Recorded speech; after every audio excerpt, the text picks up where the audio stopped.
Hi friends, आज की इस वीडियो में अपन देखेंगे महत्वपूर्ण परिभाषाएं। रेलवे से संबंधित जो रेलवे डिपार्टमेंट एग्जाम में पूछी ही जाती है, उनसे संबंधित रेलवे से रिलेटेड सभी परिभाषाएं एक साथ देख लेते हैं अपन। अधिनियम एक्ट। अधिनियम का अभिप्राय भारतीय रेलवे अधिनियम 1989 का भाग 24 से है। पर्याप्त दूरी एडिक्वेट डिस्टेंस। पर्याप्त दूरी का अभिप्राय उस दूरी से है जो संरक्षा यानी कि सुरक्षा सुनिश्चित करने के लिए पर्याप्त है, तथा ब्लॉक ओवरलैप तथा सिग्नल ओवरलैप, ये दो प्रकार की पर्याप्त दूरी होती है। एडिक्वेट डिस्टेंस ब्लॉक ओवरलैप और सिग्नल ओवरलैप दोनों ही एडिक्वेट डिस्टेंस है सुरक्षा मेंटेन करने के लिए। ब्लॉक ओवरलैप क्या है? ब्लॉक ओवरलैप इसका अभिप्राय उस पर्याप्त दूरी से है जो स्टेशन के प्रथम रोक सिग्नल से आगे यानी कि होम सिग्नल से आगे लाइन क्लियर देते समय साफ रखी जाती है। For granting line clear this distance में बी क्लियर। यह दो संकेती व्यवस्था में 400 मीटर यानी कि टू एस्पेक्ट सिग्नलिंग सिस्टम में 400 मीटर होती है ब्लॉक ओवरलैप, तथा बहुसंकेती अवस्था में बहुसंकेती व्यवस्था यानी कि मल्टीपल एस्पेक्ट में 180 मीटर से कम नहीं होनी चाहिए, नॉट लेस देन 180 मीटर। दो संकेती एवं बहुसंकेती व्यवस्था वाले सी क्लास स्टेशनों पर यह दूरी 400 मीटर ही होगी। टू एस्पेक्ट और मल्टीपल एस्पेक्ट सिग्नलिंग सिस्टम वाले जो सी क्लास स्टेशन है उन सभी में यह जो दूरी होती है ब्लॉक ओवरलैप ये 400 मीटर ही होगी। अब देखते हैं सिग्नल ओवरलैप। सिग्नल ओवरलैप का अभिप्राय उस पर्याप्त दूरी से है जो किसी गाड़ी को स्टेशन में सीधे लेने के लिए दोहरी लाइन पर स्टार्टर सिग्नल से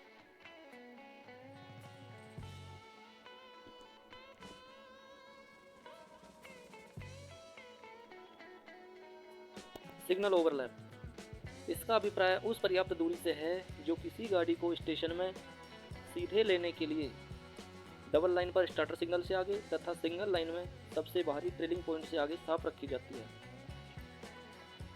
यह दो संकेती व्यवस्था में 180 मीटर तथा बहुसंकेती व्यवस्था में 120 मीटर से कम नहीं होगी।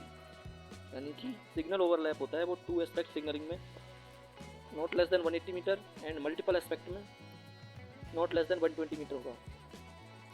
जैसा कि आपको पता ही है आजकल ज़्यादातर यूज बहुसंकेती व्यवस्था ही है, मल्टीपल एस्पेक्ट ही यूज होता है। 99.99% बहुसंकेती व्यवस्था है, तो सिग्नल ओवरलैप इस कंडीशन में हो जाएगा not less than 120 metre, 120 metre से कम नहीं होना चाहिए। अगला है फ्रेंड्स अनुमोदित विशेष अनुदेश यानी कि अप्रूव्ड स्पेशल इंस्ट्रक्शंस। इसका अभिप्राय रेल संरक्षा आयुक्त CRS commissioner of railway safety द्वारा अनुमोदित या निर्धारित विशेष अनुदेश से है। अगला है प्राधिकृत अधिकारी ऑथोराइज्ड ऑफिसर। इसका अभिप्राय रेल प्रशासन के साधारण या विशेष आदेश द्वारा नाम से अथवा पद के आधार पर अनुदेश देने या कोई अन्य कार्य करने के लिए नियुक्त किए गए व्यक्ति से है। यानी कि ऐसा अधिकारी, ऐसा व्यक्ति जो ऑथोराइज्ड है यानी कि प्राधिकृत है किसी विशेष निर्देश या अनुदेश देने के लिए। पूर्व रेलवे तथा पूर्व मध्य रेलवे में प्राधिकृत अधिकारी मुख्य परिचालन प्रबंधक COM है। यानी कि पूर्वी रेलवे, ईस्टर्न रेलवे और ईस्ट सेंट्रल रेलवे में जो प्राधिकृत अधिकारी हैं, ऑथराइज्ड ऑफिसर हैं, वो हैं COM ऑपरेशंस मैनेजर।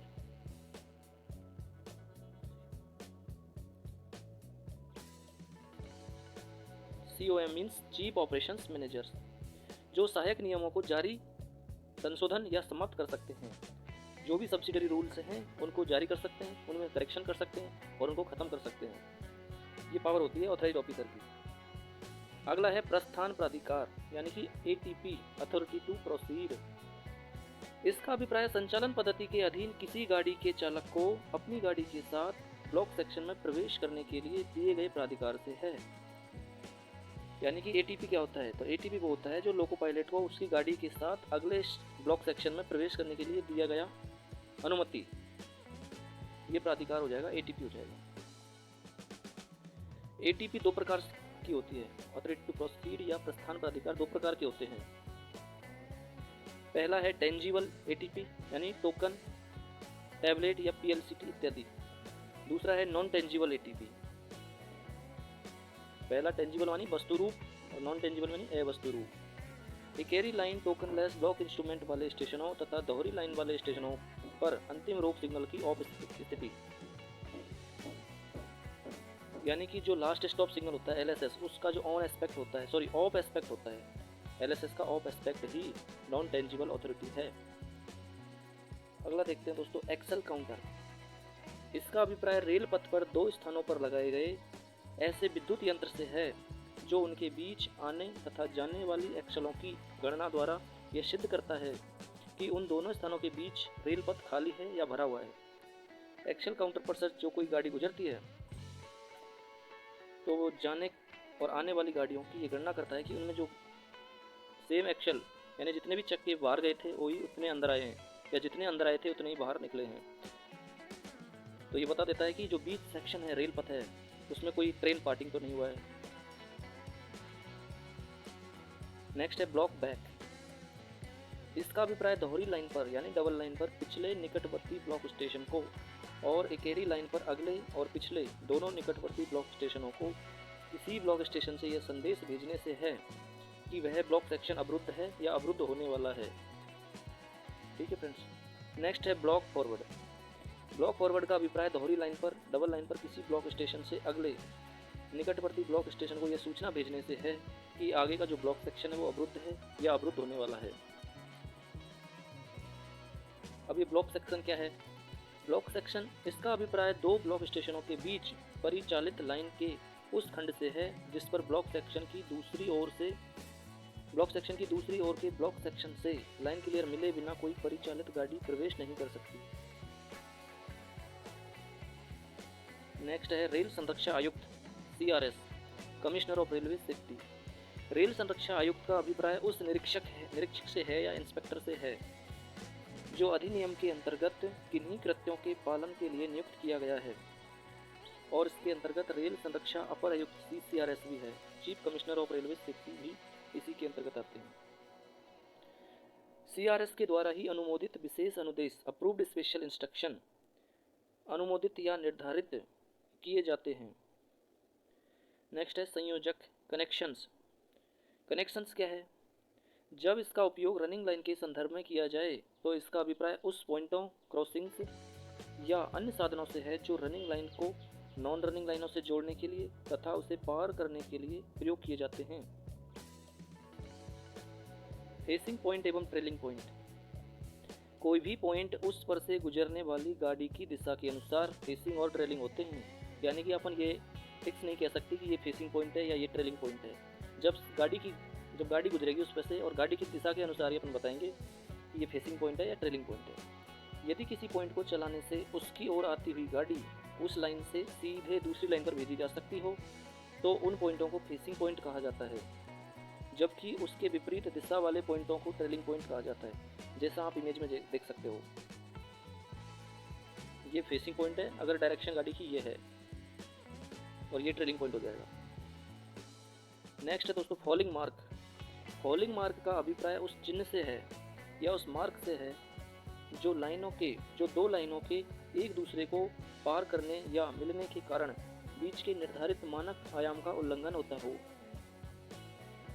यानी कि ऐसा पॉइंट जहां दो लाइनें एक दूसरे से अलग हो रही हैं या मिल रही हैं, उनमें से जब गाड़ी गुजरेगी तो दोनों गाड़ी के बीच का जो डिस्टेंस होता है वो कम नहीं होना चाहिए या उसके बराबर ही होना चाहिए जितना मेंशन होता है, जितना अप्रूव्ड होता है। तो ठीक है फ्रेंड्स, ये हो जाएगा फॉलिंग मार्क। इसे पुराने स्लीपर या कंक्रीट से बनाया जाता है जिसका रंग सफ़ेद होता है और उस पर काले या लाल रंग से FM फॉलिंग मार्क FM लिखा होता है। नेक्स्ट है मध्यवर्ती ब्लॉक पोस्ट IBP। इसका अभिप्राय दोहरी लाइन के उस अनमेंड C क्लास स्टेशन से है जिसका नियंत्रण दूरवर्ती रूप से पिछले ब्लॉक स्टेशन से होता है, यानी कि ऐसा खंड या ऐसा लाइन जो अनमेंड C क्लास स्टेशन का काम करता है और जो उसका कंट्रोल होता है वो पिछले वाले ब्लॉक स्टेशन से होता है। यही है IBP, इंटरमीडिएट ब्लॉक पोस्ट। अब देखते हैं अंतरपासन या इंटरलॉकिंग की परिभाषा। ये इंटरलॉकिंग या अंतरपासन किसे कहते हैं आखिर? इसका अभिप्राय पैनल या लीवर फ्रेम से प्रचलित सिग्नलों, कांटों और अन्य उपकरणों की ऐसी व्यवस्था से है जो यांत्रिक लॉकिंग, विद्युत लॉकिंग यानी कि मैकेनिकल इंटरलॉकिंग और इलेक्ट्रिकल इंटरलॉकिंग अथवा दोनों के द्वारा परस्पर एक दूसरे से इस प्रकार संबंध रहते हैं कि उनका प्रचालन एक समुचित क्रम में हो, ताकि ज़्यादा से ज़्यादा अपन सुरक्षा सुनिश्चित कर सकें। ठीक है फ्रेंड्स, पृथक्करण आइसोलेशन क्या है? इसका अभिप्राय उस व्यवस्था से है जिसके अंतर्गत पॉइंटों को सेट करके या अन्य अनुमोदित साधनों द्वारा एक लाइन को दूसरी लाइन से इस तरह अलग किया जाता है कि दोनों लाइनों के बीच किसी अवरोध से खतरा न हो। यानी कि आइसोलेशन या पृथक्करण उस वह व्यवस्था है जो दो लाइनों के बीच में, यदि कोई एक पटरी पर अगर कोई गाड़ी खड़ी है या कोई एक डब्बा खड़ा है या इंजन खड़ा है, अगर मान लो किसी कारण वाइब्रेशन से उसके ब्रेक फेल हो जाए तो सीधे जाकर मेन लाइन से ना टकराए, बल्कि वहीं पे आइसोलेशन प्रोवाइड किया जाता है जिससे वो एक पटरी से उतरकर अलग हो जाता है, तो वो मेन लाइन को डिस्टर्ब नहीं करता। पृथक्करण के साधन कौन कौन से हो सकते हैं? कितने टाइप के आइसोलेशन हैं? तो यहाँ पे देखिए आप, पृथक्करण के उदाहरण हैं, मीन्स ऑफ आइसोलेशन बोलते हैं इनको, आइसोलेशन के उदाहरण हैं। यह है सैंड हम्प, दूसरा है trap point, derailing switch, over run line या run over line, snag dead end, scotch block, catch siding और स्लिप साइडिंग।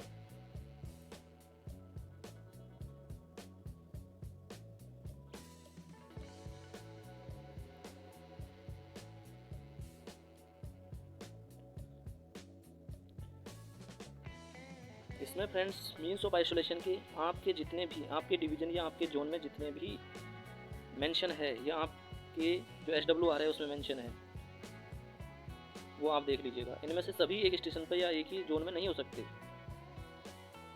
तो आप अपना देख लीजिएगा। अब देखते हैं फ्रेंड्स पृथक्करण के लाभ। आगमन सिग्नलों को ऑफ करने के लिए पर्याप्त दूरी का विकल्प है, यानी कि जो रिसेप्शन सिग्नल है उनको ऑफ करने के लिए जो पर्याप्त दूरी है उसका भी विकल्प है आइसोलेशन। मेन लाइन से गाड़ी को उच्च गति से थ्रू पास करने की जो सहायक है उसमें भी ये सहायक है। दोनों दिशाओं से एक साथ गाड़ी लेने की सुविधा, दोनों दिशाओं का, यानी कि दोनों दिशाओं से एक साथ गाड़ी ले सकते हैं, सिंगल लाइन में भी ले सकते हैं, डबल लाइन में तो ले ही सकते हैं। तो इसका भी मीन्स ऑफ आइसोलेशन का ये लाभ है कि दोनों दिशाओं से एक साथ गाड़ी ले सकते हैं। उसको बोलते हैं साइमल्टेनियस रिसेप्शन फैसिलिटी। एक ही दिशा में एक साथ गाड़ी लेने तथा प्रस्थान कराने की सुविधा, एक ही दिशा में एक साथ गाड़ी ले सकते हैं और एक ही दिशा में एक साथ गाड़ी भेज सकते हैं, इसकी भी सुविधा देता है ये आइसोलेशन। अब देखते हैं अंतिम रोक सिग्नल या LSS, लास्ट स्टॉप सिग्नल क्या होता है? लास्ट स्टॉप सिग्नल का अभिप्राय उस स्थायी रोक सिग्नल से है, यानी फिक्स्ड स्टॉप सिग्नल से है, जो ब्लॉक सेक्शन में गाड़ी के प्रवेश को कंट्रोल करता है, यानी अगले ब्लॉक सेक्शन में गाड़ी के प्रवेश को कंट्रोल करेगा। अब देखते हैं स्टेशन मास्टर की परिभाषा कि आखिर स्टेशन मास्टर होता कौन है। इसका अभिप्राय ड्यूटी पर तैनात ऐसे व्यक्ति से है जो उस समय स्टेशन सीमा के अंदर यातायात के संचालन के लिए जिम्मेदार होता है, यानी कि ऑन ड्यूटी जो SM है वो यातायात ट्रैफिक ऑपरेटिंग के जो ऑपरेशन होता है, ट्रेन ऑपरेशन, उसके लिए उत्तरदायित्व इसका होता है। इसके अंतर्गत अन्य व्यक्ति भी शामिल हैं जो कि किसी भी सिग्नल के कार्यचालन के लिए स्वतंत्र रूप से उत्तरदायी हों तथा कार्य पद्धति के अंतर्गत गाड़ियों के संचालन के लिए जिम्मेदार हों। नेक्स्ट है लाइन क्लियर। लाइन क्लियर का अभिप्राय किसी ब्लॉक स्टेशन द्वारा पिछले ब्लॉक स्टेशन से गाड़ी के छूटने और पूर्व कथित स्टेशन तक पहुंचने के लिए दी जाने वाली अनुमति से है, अथवा एक ब्लॉक स्टेशन से गाड़ी के छूटने और अगले ब्लॉक स्टेशन तक गाड़ी के पहुंचने के लिए ली जाने वाली अनुमति से है।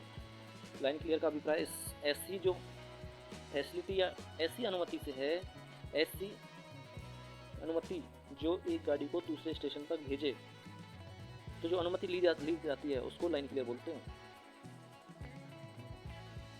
लाइन क्लियर के साधन कौन कौन से हैं, यानी किस प्रकार से अपन लाइन क्लियर ले सकते हैं? तो ये 5-6 तरह के साधन हैं जिनसे अपन लाइन क्लियर ले सकते हैं। इनमें से एक के द्वारा ले सकते हैं। पहला है ब्लॉक उपकरण, यानी ब्लॉक इंस्ट्रूमेंट या ट्रैक सर्किट या एक्सेल काउंटर। दूसरा है ब्लॉक टेलीफोन, जो ब्लॉक इंस्ट्रूमेंट में टेलीफोन लगा रहता है कनेक्टेड, वो टेलीफोन। तीसरा है ब्लॉक स्टेशनों के बीच लगा स्थायी टेलीफोन जहाँ उपलब्ध हो, यानी दो ब्लॉक स्टेशनों के बीच में जो स्थायी टेलीफोन लगा रहता है वो। चौथा है स्थायी टेलीफोन, जैसे रेलवे का ऑटोफोन या BSNL का स्थायी टेलीफोन। पांचवा है कंट्रोल टेलीफोन, यानी कंट्रोल ऑफिस से जो टेलीफोन जुड़ा होता है प्रत्येक स्टेशन को, वो भी उसके द्वारा भी लाइन क्लियर लिया जा सकता है। छठा है VHF सेट। VHF का मतलब वेरी हाई फ्रिक्वेंसी जो सेट होता है वॉकी टॉकी की तरह जो लगा रहता है बगल में स्टेशन मास्टर के, उसको VHF सेट बोलते हैं। नेक्स्ट है दोस्तों रनिंग लाइन। रनिंग लाइन की परिभाषा, वह लाइन जो एक या एक से अधिक सिग्नलों द्वारा कंट्रोल होती है, नियंत्रित होती है। इसके अंतर्गत यदि कोई कनेक्शन हो तो वह भी शामिल है। रनिंग लाइन में यदि कोई कनेक्शन पॉइंट आ रहा है तो वो भी रनिंग लाइन में आ जाएगा। जिनका उपयोग गाड़ी के स्टेशन में प्रवेश होते समय या स्टेशन से प्रस्थान होते समय या स्टेशन से रन थ्रू होते समय, पास करते समय, स्टेशनों के बीच पास होते समय होता है। समझिए फ्रेंड्स, रनिंग लाइन का मतलब उससे लाइन से है जो एक या एक से अधिक सिग्नलों द्वारा कंट्रोल होती है। ठीक है फ्रेंड्स। अगला है ऑब्स्ट्रक्शन यानी अवरुद्ध क्या है। रेलवे की इसमें अवरुद्ध क्या होता है, अवरुद्ध की परिभाषा क्या है रेलवे के नज़रिए से। इसका अभिप्राय कोई गाड़ी, वाहन या अवरोध से है जो लाइन पर हो, यानी कि मेन लाइन पर हो या लूप लाइन पर, कहीं भी हो लाइन पर होना चाहिए हो, या लाइन को अवरोध कर रहा हो, अथवा कोई ऐसी स्थिति जो गाड़ियों के संचालन के लिए खतरनाक हो, यानी ट्रेन ऑपरेशन के लिए जो रुकावट पैदा कर रहा हो, तो वही ऑब्स्ट्रक्शन या अवरोध हो जाएगा। रनिंग ट्रेन क्या है। इसका अभिप्राय ऐसी गाड़ी से है जो प्रस्थान प्राधिकार के अनुसार प्रस्थान कर चुकी है, यानी कि ATP के अनुसार ऑथोरिटी टू प्रोसीड के साथ में वो प्रस्थान कर चुकी है, किंतु अभी भी वह रनिंग कंडीशन में ही है, उसने अपनी यात्रा को पूरा नहीं किया है, तो उसको कहेंगे रनिंग ट्रेन। नेक्स्ट है पॉइंट और ट्रैप इंडिकेटर, यानी पॉइंट इंडिकेटर क्या है, ट्रैप इंडिकेटर क्या है।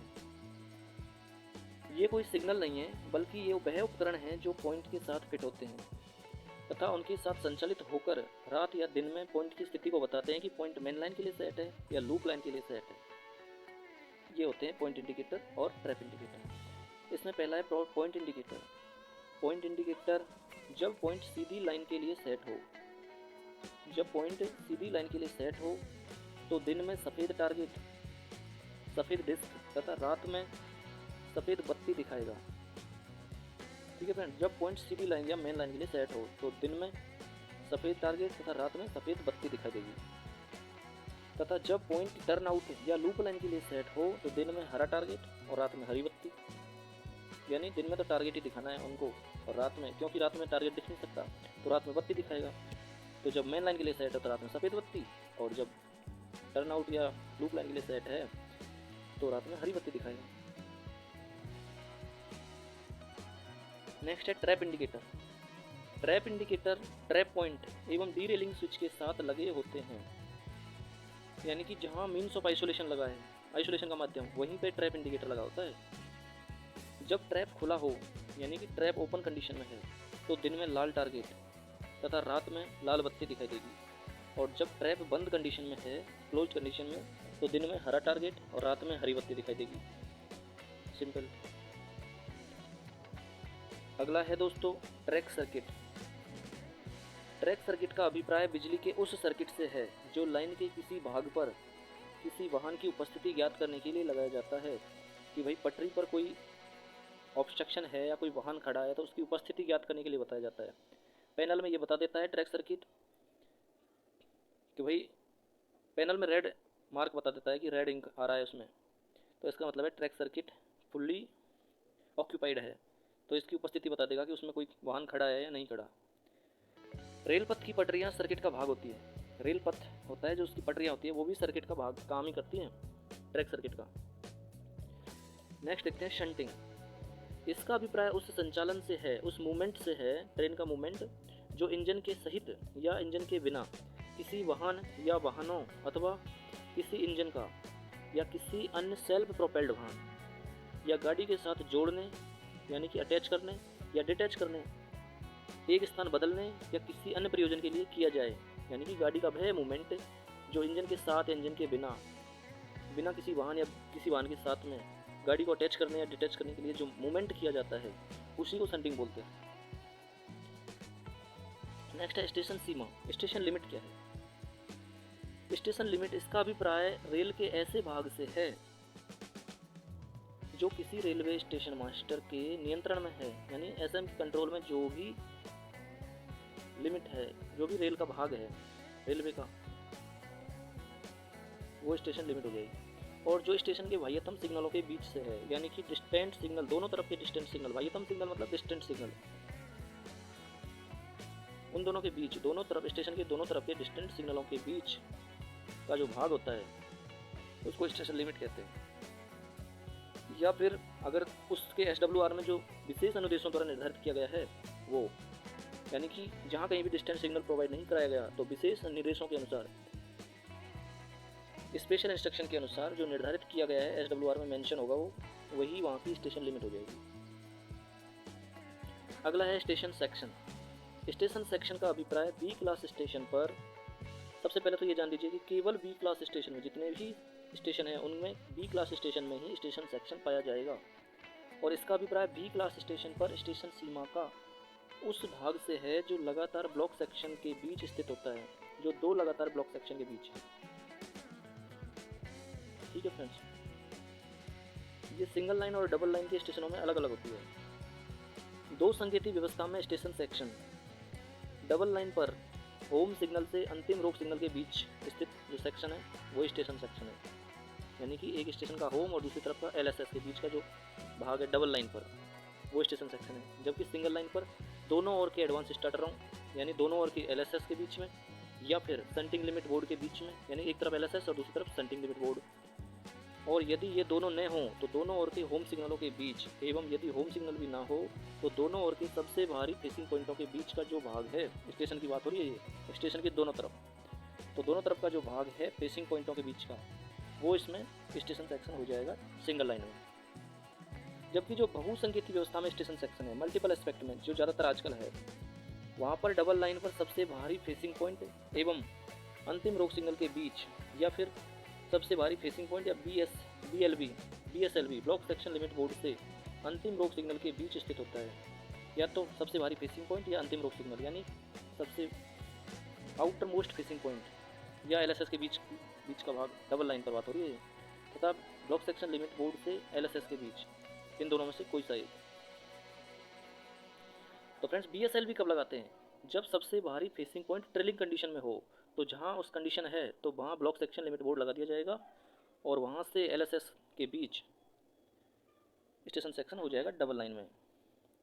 इसी प्रकार सिंगल लाइन पर दोनों ओर के एडवांस स्टार्टर सिग्नल या सेंटिंग लिमिट बोर्ड के बीच, ठीक है, दोनों ओर के LSS to LSS single line पर स्टेशन सेक्शन, या फिर सेंटिंग लिमिट बोर्ड के बीच, दोनों ओर सेंटिंग लिमिट बोर्ड है उनके बीच में, और यदि ये दोनों ही उपलब्ध ना हो तो दोनों ओर के सबसे बाहरी फेसिंग पॉइंटों के बीच का जो स्थान होता है, स्पेस होता है, उसको स्टेशन सेक्शन बोल देते हैं सिंगल लाइन में। अब देखते हैं दोस्तों स्टेशन की परिभाषा कि स्टेशन आखिर है क्या। स्टेशन का अभिप्राय ऐसे रेलवे लाइन पर स्थित है उस स्थान से है, यानी कि रेलवे लाइन पर स्थित ऐसा स्थान जहाँ से ट्रैफिक डेल्ट किया जाता है, यानी कि ट्रैफिक डील किया जाता है, यातायात का प्रबंध किया जाता है, जहाँ से यात्री चढ़ते हैं, उतरते हैं, सामान लोड होता है, अनलोड होता है, ऐसा स्टेशन, ऐसी जगह। तो इसका अभिप्राय रेलवे लाइन पर उस स्थान से है जहाँ यातायात का प्रबंध किया जाता है या जहाँ संचालन पद्धति के अधीन प्रस्थान प्राधिकार दिया जाता है, यानी कि संचालन पद्धति ऑपरेशन सिस्टम के तहत ATP अथॉरिटी टू प्रोसीड दिया जाता है, ATP दिया जाता है, तो वो स्टेशन कहलाता है। स्टेशन का वर्गीकरण में देखें तो ब्लॉक स्टेशन हो जाता है, नॉन ब्लॉक स्टेशन हो जाता है। ब्लॉक स्टेशन में 3 आ जाते हैं, A class station, B class station और C क्लास स्टेशन। इसी प्रकार नॉन ब्लॉक में D क्लास स्टेशन और DK क्लास स्टेशन या हार्ड स्टेशन।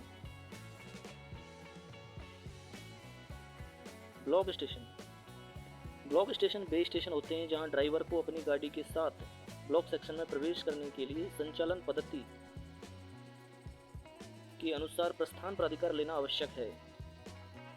ठीक है फ्रेंड्स, ब्लॉक स्टेशन वे स्टेशन है जहां लोको पायलट को अपनी ट्रेन के साथ में ब्लॉक सेक्शन में प्रवेश करने से पहले ही ATP लेना पड़ेगा, यानी कि प्रस्थान प्राधिकार लेना आवश्यक है। A class station, block station में जो पहला है A क्लास स्टेशन देखते हैं। A क्लास स्टेशन वह स्टेशन है जहां गाड़ी के लिए लाइन क्लियर तब तक नहीं दिया जा सकता जब तक वह लाइन जिस गाड़ी के लिए लेना है, जब तक कि वह लाइन जिस पर गाड़ी को लेना है होम सिग्नल से 400 मीटर आगे तक या स्टार्टर सिग्नल तक साफ न हो। तो वो ए क्लास स्टेशन है जहाँ पर गाड़ी को लाइन क्लियर देने से पहले होम सिग्नल से 400 मीटर आगे या स्टार्टर तक सिग्नल साफ में हो। कहने का मतलब ब्लॉक ओवरलैप साफ होना चाहिए, तो वो ए क्लास स्टेशन होगा। जैसा कि आप फिगर में देखिए, चित्र में देखिए,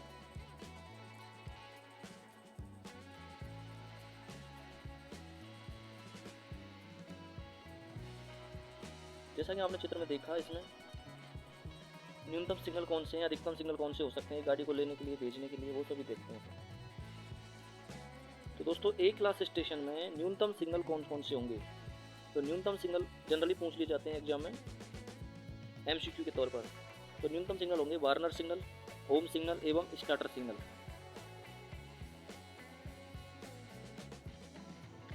अधिकतम सिग्नल कौन से होंगे? Warner signal, home signal, starter signal और एडवांस स्टार्टर सिग्नल। एक क्लास स्टेशन केवल दो संकेती व्यवस्था में ही होता है। फ्रेंड्स, दो संकेती, टू एस्पेक्ट सिग्नलिंग सिस्टम की बात हो रही है। जो एक क्लास स्टेशन होता है वो केवल और केवल टू एस्पेक्ट सिग्नलिंग सिस्टम यानी दो संकेती व्यवस्था में ही होता है, जिनमें न्यूनतम सिग्नल वार्नर, होम और स्टार्टर, जबकि अधिकतम सिग्नल वार्नर, होम, स्टार्टर एवं advance starter. Undefined section. Friends, इसमें एक जो परिभाषा निकल के आती है वो है बेनामी सेक्शन यानी अनडिफाइंड सेक्शन। तो वो क्या है? यह है अधिकतम सिग्नलों से सुसज्जित ए क्लास स्टेशन पर स्टेशन सीमा या स्टेशन लिमिट का वह भाग है जो स्टार्टर एवं एडवांस स्टार्टर के बीच होता है। यानी कि एक स्टेशन के एक तरफ ही स्टार्टर और एडवांस स्टार्टर के बीच का जो भाग होता है उसको अनडिफाइंड सेक्शन कहते हैं, बेनामी सेक्शन। और ये केवल ए क्लास स्टेशन में ही पाया जाता है। अब देखते हैं दोस्तों B class station. B class station वह स्टेशन है जहां स्टेशन सेक्शन के अंदर गाड़ी के प्रवेश के लिए लाइन साफ होने से पहले ही गाड़ी के लिए लाइन क्लियर दिया जा सकता है या दिया जा सकता है, सॉरी, इसको कट कर दोबारा बोलता हूँ। अब देखते हैं B class station. B class station वह स्टेशन जहां स्टेशन सेक्शन के अंदर गाड़ी के प्रवेश के लिए लाइन साफ होने से पहले ही गाड़ी के लिए लाइन क्लियर दिया जा सकता है। जिस प्रकार की आप चित्र में देख सकते हैं, ये दो संकेती सिग्नल व्यवस्था से सुसज्जित single line B class station है। टू एस्पेक्ट सिग्नलिंग सिस्टम में ये सिंगल लाइन है, बी क्लास स्टेशन है। तो ये ब्लॉक सेक्शन हो जाएगा, ये अगला ब्लॉक सेक्शन, इनके बीच में स्टेशन सेक्शन है, एसएलवी से लेके इस तरफ में एडवांस स्टार्टर या दोनों तरफ की एसएलवी। ये इमेज देखिए आप फ्रेंड्स, ये चित्र में दिखाया गया है कि दो संकेती सिग्नल व्यवस्था से सुसज्जित है डबल लाइन में जो बी क्लास स्टेशन है वो ये है। टू एस्पेक्ट सिग्नलिंग सिस्टम में डबल लाइन में बी क्लास स्टेशन। तो यहाँ भी ये देख सकते हैं कि स्टेशन सीमा कहाँ से कहाँ तक है, स्टेशन सेक्शन कहाँ से कहाँ तक है, इसी प्रकार अप एंड डाउन में। नेक्स्ट देखते हैं,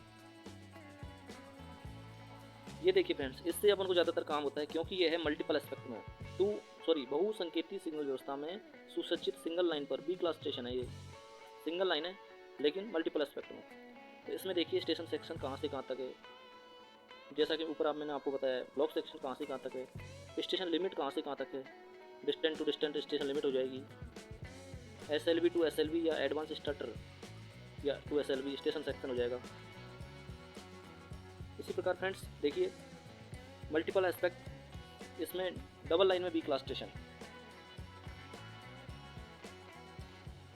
एक साइड के डिस्टेंट सिग्नल से दूसरे साइड के एलएसएस के बीच स्टेशन लिमिट हो जाएगा, दोनों अलग अलग, अप एंड डाउन के लिए अलग अलग। तो इस प्रकार देखिए स्टेशन सेक्शन कहाँ से कहाँ तक है, जैसा चित्र में दिखाया गया है, पूरा मेंशन है दोस्तों इसमें। वीडियो को पॉज करके देख सकते हैं आप। इसके बाद देखते हैं फ्रेंड्स बी क्लास स्टेशन पर सिग्नलों का विवरण किस प्रकार से होता है, टू एस्पेक्ट सिग्नलिंग सिस्टम में और मल्टीपल एस्पेक्ट सिग्नलिंग सिस्टम में। जैसा कि ज़्यादातर आजकल तो मल्टीपल एस्पेक्ट ही है, बहुसंकेती व्यवस्था है, तो उसको लेकिन नॉलेज के लिए अपन दो संकेती व्यवस्था में भी देखते हैं। सिंगल लाइन पर न्यूनतम सिग्नल होते हैं आउटर सिग्नल, होम सिग्नल। अधिकतम सिग्नल होते हैं सिंगल लाइन पे आउटर, वार्नर, होम, स्टार्टर एवं एडवांस स्टार्टर। जबकि डबल लाइन में टू एस्पेक्ट में दो संकेती व्यवस्था में डबल लाइन पर देखते हैं न्यूनतम सिग्नल है आउटर सिग्नल, होम सिग्नल एवं स्टार्टर सिग्नल। इसी प्रकार अधिकतम सिग्नल है डबल लाइन में आउटर, वार्नर, होम, स्टार्टर एवं एडवांस स्टार्टर। और बहुसंकेती व्यवस्था में दोस्तों सिंगल एवं डबल लाइन पर न्यूनतम अधिकतम देखते हैं। बहुसंकेतिक व्यवस्था में न्यून सेम ही होते हैं, सिंगल लाइन हो या डबल लाइन हो सेम ही होते हैं। बहुसंकेतिक व्यवस्था में सेम होते हैं सिंगल लाइन पर और डबल लाइन पर। तो न्यूनतम सिग्नल है डिस्टेंट सिग्नल, होम सिग्नल और स्टार्टर सिग्नल, जबकि अधिकतम सिग्नल डिस्टेंट, होम, स्टार्टर एवं एडवांस स्टार्टर। ठीक है फ्रेंड्स। डबल लाइन पर कलर लाइट उच्च गति खंडों पर इनर डिस्टेंट भी लगा होता है, कभी कभी कहीं कहीं भी इनर डिस्टेंट भी लगा होता है। तो इस प्रकार अधिकतम सिग्नल में distant signal, home signal, starter signal, advance starter signal और इनर डिस्टेंट, जहाँ डबल डिस्टेंट की फैसिलिटी हो। ठीक है फ्रेंड्स। अब देखते हैं सी class station. C class station वह स्टेशन है जहाँ किसी गाड़ी का लाइन क्लियर तब तक नहीं दिया जा सकता जब तक कि ठीक पहले आने वाली गाड़ी पूरी तरह से होम सिग्नल से 400 मीटर आगे तक न चली गई हो और वह चलती ही नहीं जा रही हो। ठीक है फ्रेंड्स। परिभाषा तो ये हो जाएगी इसकी कि वह सी क्लास स्टेशन है जहाँ किसी गाड़ी को लाइन क्लियर तब तक नहीं दिया जा सकता जब तक कि उससे जो पहले गाड़ी आ रही है वो होम सिग्नल से 400 मीटर आगे नहीं आ गई हो और वह अभी रनिंग अवस्था में ना हो। तो ये सी क्लास स्टेशन हो जाएगा। इसके अंतर्गत मध्यवर्ती block post IBP intermediate block post भी शामिल है सी क्लास में। जैसा कि आप इमेज में देख सकते हो कि 2 एस्पेक्ट सिग्नलिंग सिस्टम, उसमें डबल लाइन में जो सी क्लास स्टेशन है उसका ये चित्र दिखाया गया है।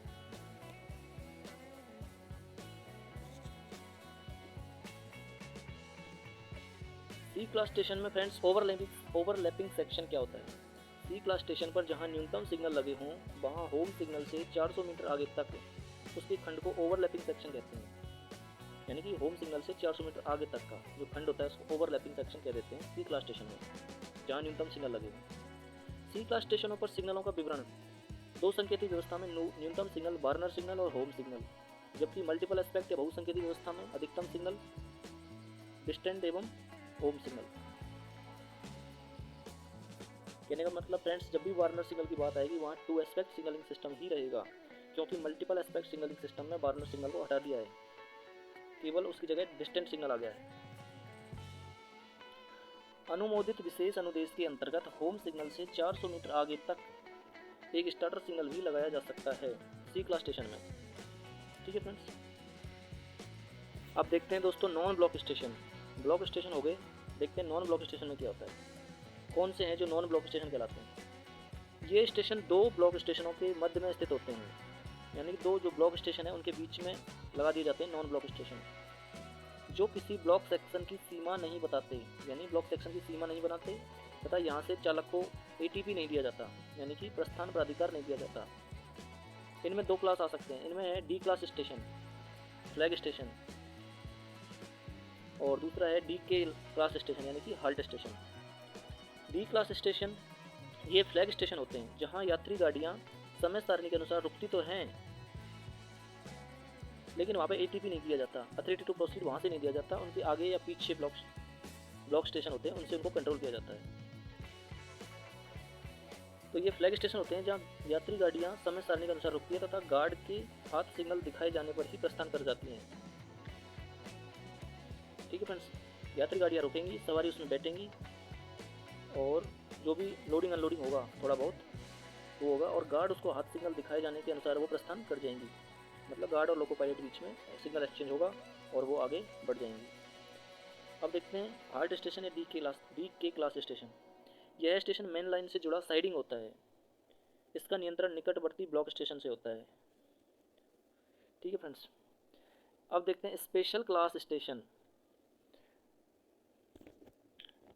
यह ऐसा स्टेशन है जो न ही A क्लास में हो, न ही B क्लास में या न C क्लास में हो, यानी कि ना तो वो A, B, C और D के अंतर्गत नहीं आता है, तो वो है स्पेशल क्लास स्टेशन।